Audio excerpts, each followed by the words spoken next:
প্রধানমন্ত্রী শেখ হাসিনা এই প্রথম মার্কিন যুক্তরাষ্ট্র সফরে যাচ্ছেন। আত্মীয় স্বজনের এক বিশাল বহর নিয়ে সন্ধ্যার আগে গণভবন থেকে জিয়া আন্তর্জাতিক বিমানবন্দরের উদ্দেশ্যে প্রধানমন্ত্রী শেখ হাসিনা রওনা হয়ে গেলেন। তিনি নির্দিষ্ট সময়ে জিয়া আন্তর্জাতিক বিমানবন্দরে ভিআইপি লাউঞ্জে পৌঁছলেন এবং আত্মীয় স্বজনদের কোলাহলপূর্ণ পরিবেশে দীর্ঘক্ষণ চা ও নানান পদের নাস্তা খেতে লাগলেন। হাসি ঠাট্টায় মেতে থাকলেন। মন্ত্রিসভায় সদস্যগণ, তিন বাহিনীর প্রধানগণ সহ উচ্চপদস্থ সামরিক, বেসামরিক কর্মকর্তা এবং বিশিষ্ট নাগরিকগণ বিমানবন্দরের ভিভিআইপি টারমাকে প্রধানমন্ত্রী শেখ হাসিনাকে বিদায় দেওয়ার জন্য অপেক্ষা করতে লাগলেন। এদিকে প্রধানমন্ত্রী শেখ হাসিনার বাবার ফুফাতো ভাইয়ের ছেলে প্রধানমন্ত্রী শেখ হাসিনার এমপি এস বাহাউদ্দিন নাসিম নতুন দৃষ্টান্ত স্থাপন করার জন্য বিমানবন্দর কর্তৃপক্ষকে প্রধানমন্ত্রীকে বহন করার চার্টার্ড বিমানটিকে প্যাসেঞ্জার টারমাকের লাউঞ্জে নিয়ে যাওয়ার নির্দেশ দিলেন। বাহাউদ্দিন নাসিম বলল, আমাদের প্রধানমন্ত্রী এতই অতি সাধারণ যে তিনি ভিআইপি টারমাকের পরিবর্তে সাধারণ যাত্রীদের টারমাক দিয়ে বিমানে উঠে এক নতুন দৃষ্টান্ত স্থাপন করবেন। কাজেই প্রধানমন্ত্রী শেখ হাসিনার বাবার ফুফাতো ভাই এমপি এম নাসিম বিমানকে প্যাসেঞ্জার টারমাকে নিয়ে যাওয়ার হুকুম দিল। যথারীতি বিমান কর্তৃপক্ষ বিমানের পাইলটকে ওই নির্দেশ দিলে পাইলট প্যাসেঞ্জার টারমাকে বিমান নিয়ে এলো। একটু পরে এলো প্রধানমন্ত্রী শেখ হাসিনার বাবার আরেক ফুফাতো ভাইয়ের ছেলে এবং প্রধানমন্ত্রী শেখ হাসিনার চিফ সিকিউরিটি নাজিব আহমেদ নাজিব। নাসিমের নির্দেশে প্রধানমন্ত্রী বিমান প্যাসেঞ্জার টারমাকে নেওয়া হয়েছে এই কথা শোনামাত্র নাজিব বলল, প্রধানমন্ত্রী ভিভিআইপি টারমাক দিয়ে বিমানে উঠবেন, বিমান ভিভিআইপি টারমাকে ফেরত আনা হোক। যথারীতি বিমানকে ভিভিআইপি টারমাকে ফেরত আনা হলো। কিছুক্ষণ পর প্রধানমন্ত্রী এপিএস বাহাউদ্দিন নাসিম এসে শুনলেন তার চাচাতো ভাই নাজিব বিমান ভিভিআইপি টারমাকে ফেরত এনেছে। তখন নাসিম বিমান কর্তৃপক্ষকে বলল, আমি প্রধানমন্ত্রীর ভাবমূর্তি গড়ে তুলি, আমি প্রধানমন্ত্রীর প্রোগ্রাম তৈরি করি। আপনারা কি আমার চাইতে বেশি বোঝেন? সমস্ত সাংবাদিকদের আমি প্যাসেঞ্জার লাউঞ্জে পাঠিয়েছি, আমি যা বলি সেভাবে কাজ করবেন। প্রধানমন্ত্রীর বিমান প্যাসেঞ্জার টারমাকে পাঠান। বিমান কর্তৃপক্ষের মৌখিক নির্দেশে পাইলট আবার বিমান প্যাসেঞ্জার টারমাকে নিয়ে এলো। প্রধানমন্ত্রীর এপিএস বাহাউদ্দিন নাসিমের চাচাতো ভাই প্রধানমন্ত্রীর চিফ সিকিউরিটি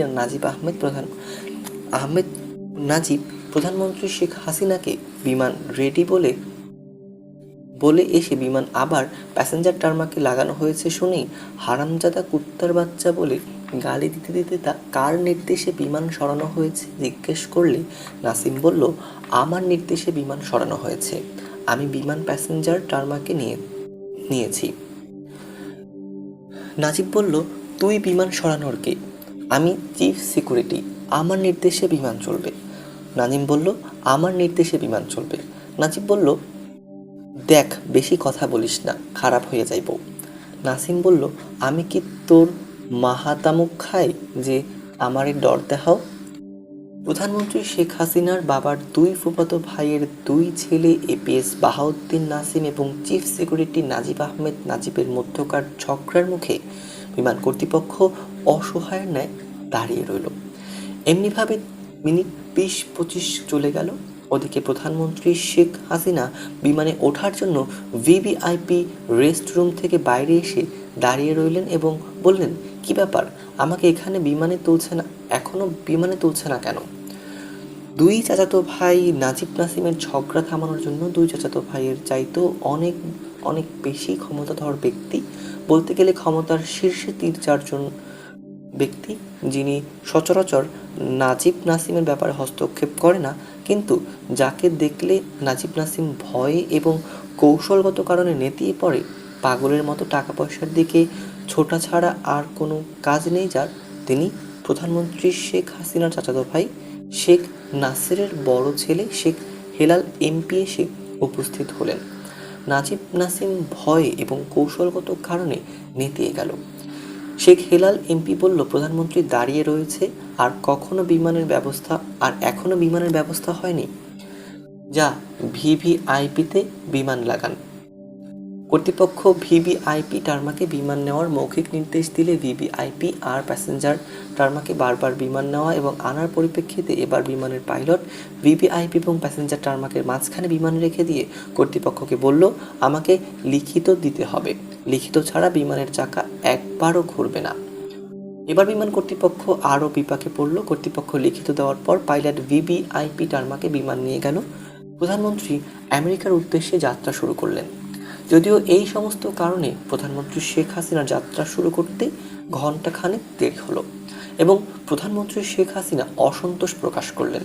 কিন্তু প্রধানমন্ত্রী শেখ হাসিনা কার উপর অসন্তোষ প্রকাশ করলেন তা বোঝা গেল না।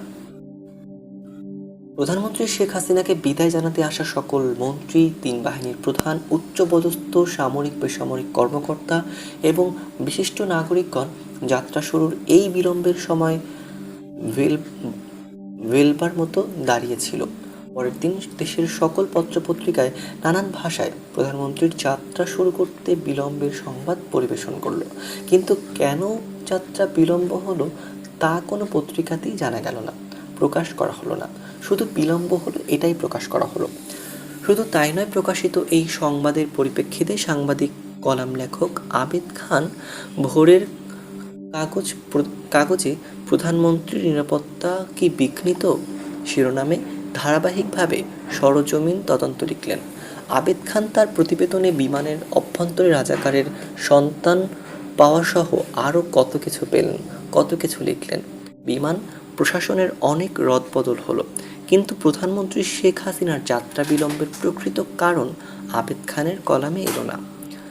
প্রধানমন্ত্রী শেখ হাসিনা আমেরিকা সফর করে যুক্তরাষ্ট্রের বোস্টন বিশ্ববিদ্যালয় থেকে ডক্টর অফ ল ডিগ্রির সাথে তার একমাত্র বোন শেখ রেহানাকে সকল কিছুতে অর্ধেক ভাগ দেওয়ার পাকাপাকি ব্যবস্থার শর্তে সঙ্গে নিয়ে এলেন। ভাগ বাটোয়ারা নিয়ে দুই বোনের দ্বন্দ্বের অবসান ঘটিয়ে শেখ রেহানা ক্যাশিয়ারের দায়িত্ব নিয়ে বাংলাদেশে আবার ফিরে এলেন। অর্থাৎ প্রধানমন্ত্রী শেখ হাসিনার ব্যক্তিগত তহবিলে যা কিছু জমা হবে তার সব কিছুই শেখ রেহানার হাত দিয়ে হতে হবে। এই শর্তে শেখ রেহানা দেশে ফিরে এলেন।